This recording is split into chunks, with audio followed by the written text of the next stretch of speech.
Hey everyone, welcome back for another deep dive with us. Glad to be here.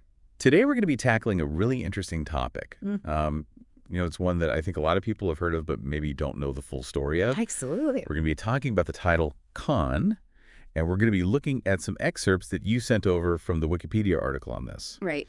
And just skimming it, even before we started, I was really surprised by how much there is to this. Yeah. It's not just some dusty old title from history. Yeah. It's a real journey through empires, nomadic tribes, and even modern-day surnames. It really is fascinating how a single word can kind of connect all these different threads of history, across cultures and time periods. Yeah, and one of the things that really struck me right off the bat is that the origin of the word Khan is actually disputed. Yeah, it's a bit of a mystery. It's like, we're talking about Genghis Khan, Kublai Khan, these huge figures in history. Right. And we don't even know for sure where their title came from. Right. Yeah, and there are a lot of theories about it. Some suggest that it has Turkic or Paramongolic roots. Okay. Others point to the Ruran people as the origin and that it spread to other languages from there. So it really seems like it emerged from this kind of mix of different cultures and languages, particularly these nomadic cultures. Right, and it really makes you wonder, was it a title that someone just invented, or did it evolve more organically over time? Yeah, that's a great question. We don't have a definitive answer, but Right. what we do know is that one of the earliest recorded uses of Khan was by the Xianbei Confederation for their leader, and that was way back in the late 3rd century AD. So that's like our first solid historical sighting of this title in action. Yeah, it is. And then things get even more interesting with the Ruruns because they might have been the first to use both Khan and that even grander title, Kogan, literally meaning Khan of Khans, for their emperors. So they were like setting a precedent that later empires would follow. Exactly. And the Mongols are, of course, the most famous example. Right. I mean, when you hear Khan, you almost immediately think of Genghis Khan. Of course. But were the Mongols the only ones using it at that point? Not at all.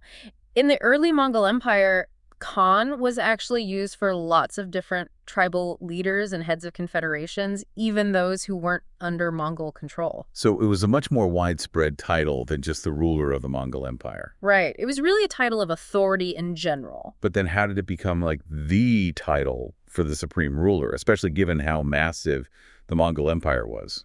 Well, it's interesting because the meaning of Khan actually evolved within the Mongol Empire itself. Okay.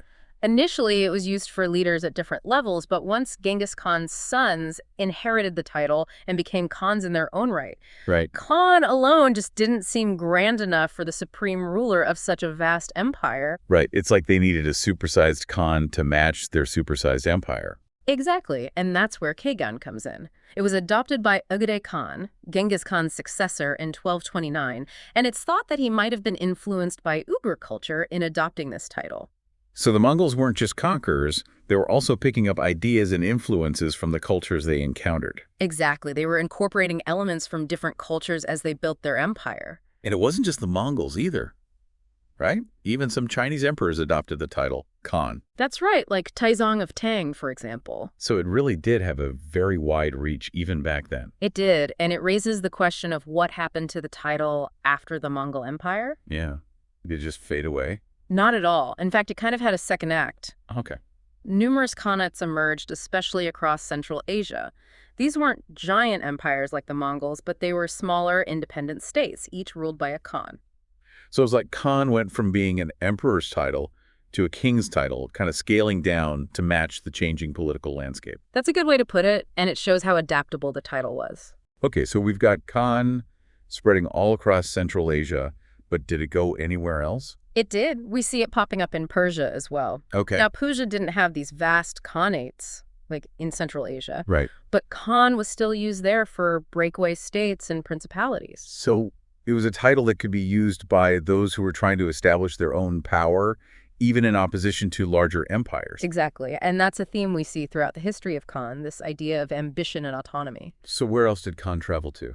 Well, it also left its mark on the Caucasus region. Okay. It influenced the development of khanates in Armenia and the surrounding areas. So Central Asia, Persia, the Caucasus Khan, was a real hit. It was, but its journey takes an interesting turn when we look at what happened within the territories of the Golden Horde. Oh yeah, the Golden Horde. That was a huge Mongol Khanate that covered parts of Eastern Europe and Central Asia, right? Exactly, and they had a massive impact on Russian history. Right. And within their domains, several Islamic khanates emerged. And these khanates eventually became part of the expanding Russian Empire. Wow, so Khan was like this thread connecting all these different empires and cultures, even as they clashed and merged with each other. Precisely, and to really highlight how adaptable Khan was, let's shift our focus eastward to the Khanate of Kashgaria. Okay. It was established in the early 16th century, and it really shows how enduring the title Khan was. Right. But in the 17th century, Kashgaria fragmented into smaller khanates, Okay. and true power actually shifted to religious leaders known as Khwajas. So you have these Khwajas calling the shots, while the guys with Khan in their titles are kind of taking a back seat. Exactly. It shows how complex the dynamics of power could be, even within a single khanate. So even though it's called a Khanate, the Khans weren't necessarily in charge. Right. The title Khan didn't always guarantee absolute power. And what happened to the Khanate of Kashgaria in the end?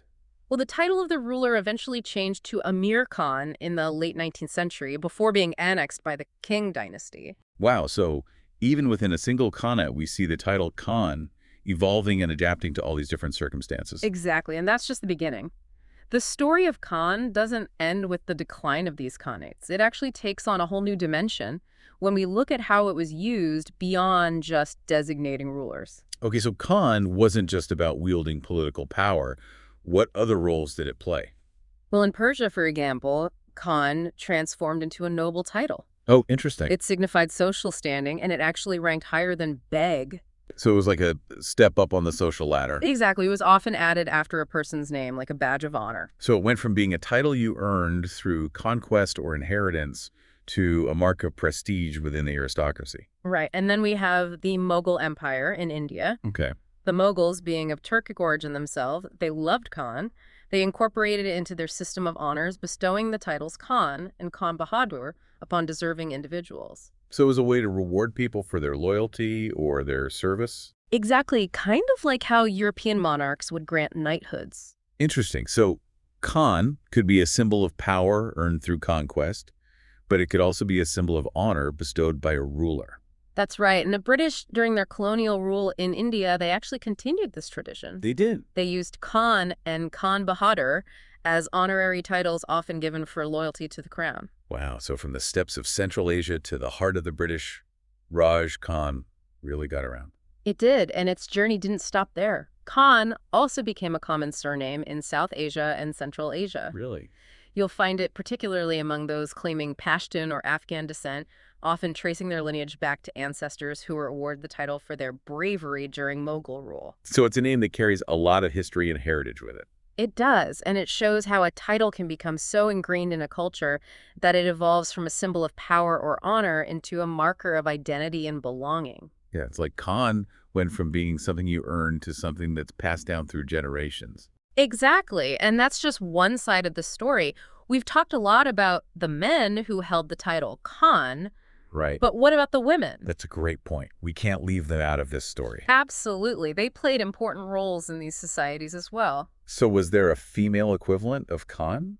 There was. It's called Khatun, and it's roughly equivalent to a queen in Mongolic and Turkic languages. Oh, interesting. It was used for a Khan's wife, signifying her equal status and respect. So it wasn't just a patriarchal system where the men held all the power. Not at all. Khatun acknowledged the influence and authority of women within these cultures.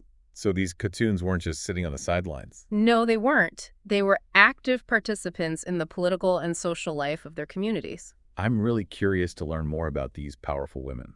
Well, then let's dive into the world of Khatun and other female-associated titles related to Khan. Sounds good to me. Let's Yeah. do it. Okay, so we're back and we're ready to delve even deeper into the world of Khan. You know, before the break, we were talking about how Khan transformed from this like symbol of military power to a marker of social status, even a surname. Yeah, it's remarkable how adaptable it's been.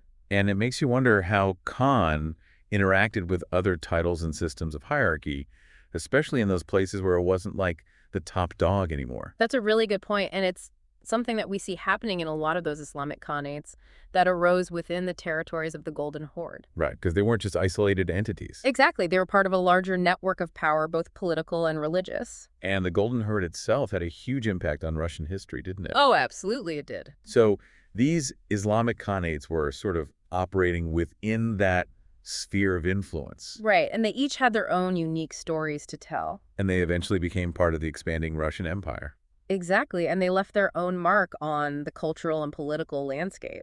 So in a way, Khan acted as a bridge between these different cultures and empires. It did. It wasn't just about conquest and domination. It was also about exchange and integration. And to see how adaptable Khan was, let's talk about the Khanate of Kashgaria. Yeah, that's a great example. So it was founded in 1514. And for centuries, Khan meant what it traditionally meant, the ruler. Right. But then in the 17th century, things took an unexpected turn. They did. Kashgaria fragmented into these smaller khanates. Okay. And while they still had rulers called khans, the real power shifted to religious leaders known as khwajas. So you got these khwajas calling the shots, while the guys with Khan in their title are taking a back seat. Exactly, and it really highlights the complexities of power. Right, because even though it was called a Khanate, the Khans weren't necessarily running the show. Precisely. And it makes you wonder how that played out in everyday life. Yeah, like, did people still see the Khans as the ultimate authority, or were the Khwajas the new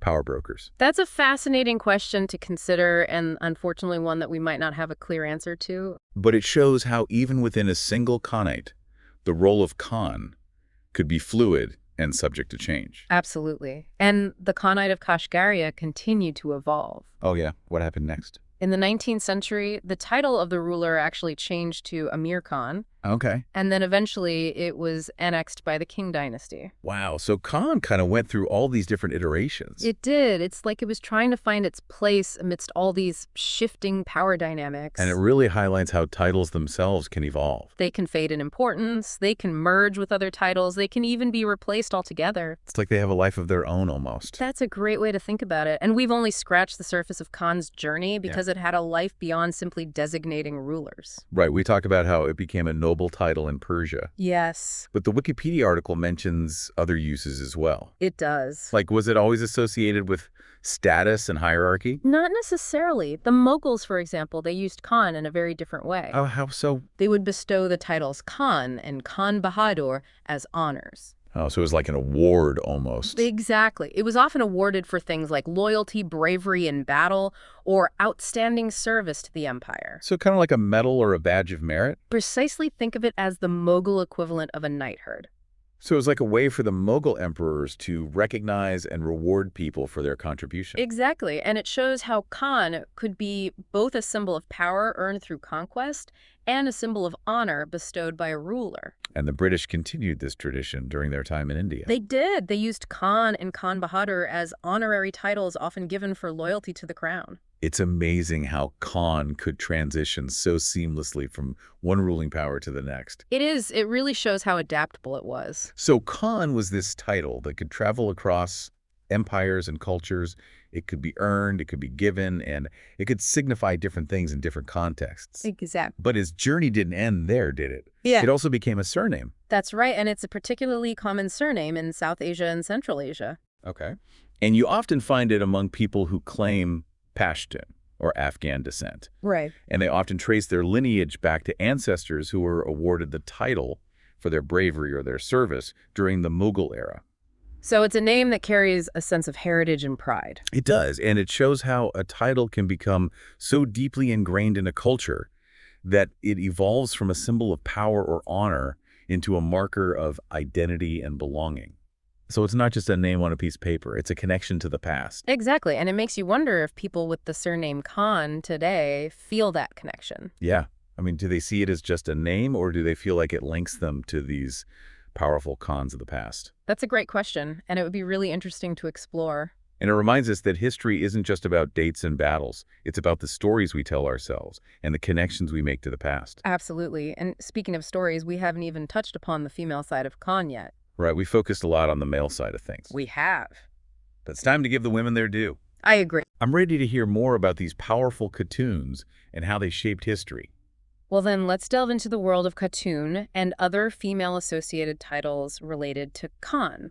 Okay, so we're back, and I'm really excited to learn more about these powerful women connected to the Khan title. Yeah, it's a fascinating part of the story. We briefly touched on Khatun before the break, but I feel like there's so much more to uncover. You're absolutely right. Khatun wasn't just a fancy title. It really signified authority and influence. It makes you think about what it must have been like to be a Khatun, you know? Yeah. The wife of a Khan, a ruler who commanded armies, shaped the destinies of nations. It wasn't just a ceremonial role. No, definitely not. These women were actively involved in the political decision-making. They advised their husbands on matters of state. They even led armies in battle. Whoa, hold on. So these Khatuns were out there on the battlefield? In some cases, yes. Wow, that really challenges our assumptions about gender roles in these societies. It does, and it shows that women could wield considerable power. The Wikipedia article specifically mentions the Khazar Empire, where Khatun was the primary title for the ruler's wife. Yeah, it suggests that they held a significant amount of influence. So Khatun wasn't limited to just the Mongols or the Turkic people. Right, it was a title that had a wider reach. Okay, but what about Khanum? We talked about how it could be used as a courtesy title like lady or madam. Right. But did it ever carry any real weight? While Khanum was often a polite form of address, it could also indicate a woman of high status, especially if she was the wife of a powerful official. So even though it wasn't always about direct political power, it still reflected a certain level of social standing. Exactly. And as we discussed earlier, Khanum took on different meanings in different cultural contexts. Right, like in Afghanistan, it evolved to mean miss. Yeah, and in Iran, it became a respectful term similar to miss. So the same word could have these very different meanings depending on where and when it was used. It shows how language is constantly evolving. Yeah, it's like Khanum went on its own little journey through time and across cultures. It did, picking up new meanings along the way. And while we're talking about the evolution of Khan-related titles, Mm-hmm. we should mention Khanzada. Yes, it's an interesting one. It might not be as well known as Khan or Khatun, Right. but it offers a glimpse into how titles could be used to denote lineage and inheritance. It basically means son of a Khan. Right, and it was used for princes in India. Exactly. So it's like this title that carries a sense of destiny with it, almost like you're marked out as a potential future leader from birth. It highlights how titles can be more than just labels. They can be symbols of lineage carrying the weight of family history and expectations. So after this deep dive into the world of Khan, what do you think is the big takeaway? I think it's the adaptability of the word itself. Yeah. It's transitioned through all these different roles. Right, from military leader to social status to honorary title to surname. And even a reflection of female power with titles like Khatun. It's amazing how one word could have such a diverse range of meanings. It really is, and it shows how language is constantly evolving and adapting to the changing needs of different societies. So for our listeners out there, the next time you come across the word Khan, remember that it's more than just a name. It's a window into a fascinating world of history, culture, and human ambition. It's a reminder that words have power. They do. Yeah. And they connect us to the past in ways that we might not even realize. So keep exploring, keep questioning, and keep digging deeper into the stories behind the words we use every day. Thanks for joining us for another deep dive, and we'll see you next time.